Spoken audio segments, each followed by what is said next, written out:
الرحمن الرحیم۔ میں اس وقت چھپڑا سمارٹ ڈیم کے پروجیکٹ ڈائریکٹر جناب محمد اقبال صاحب کے پاس کھڑا ہوں۔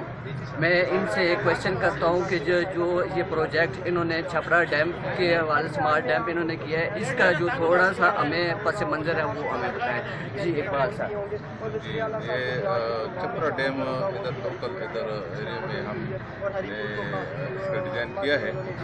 اس کا جو کمانڈ ایریا ہے، جتنے زمین کو یہ پانی دے گا، یہ 2500 ایکڑ کو سیراب کرے گا، اور اس کا جو پانی جس میں ذخیرہ ہوگا یہ تقریباً 500 ایکڑ فیٹ پانی اس میں ذخیرہ ہوگا۔ اور یہ جو اس کی جو کاسٹ آف دا پروجیکٹ ہے یہ 889 ملین کاسٹ ہے، اور اس ڈیم کا جو لائف ہے یہ 50 سال تک اس کا لوگوں کو 50 سال تک یہ پانی لوگوں کو مہیا کرے گا۔ اس کا تخمینہ لاگت کتنا ہے سر؟ اس کا تخمینہ لاگت ہے 889 ملین۔ 889 ملین۔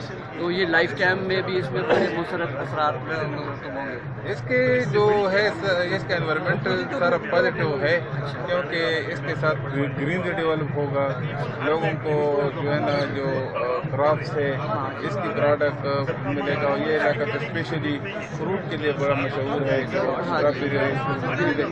یہ سارا لیچی کا بڑا یہ اس کے لیے آرچر کے لیے بہت یہ مالٹا وغیرہ بھی، مالٹا بھی اس کے ساتھ آ جائے گا، زرعی زمینوں کے لیے بھی پانی ملے گا، اور اس کے ساتھ ساتھ ڈرنکنگ واٹر کا پانی بھی اس میں کچھ موجود ہے۔ جی بہت بہت شکریہ جناب اقبال صاحب۔ میں ڈاکٹر ارشد جمال سنیہ نیوز چینل بخاری۔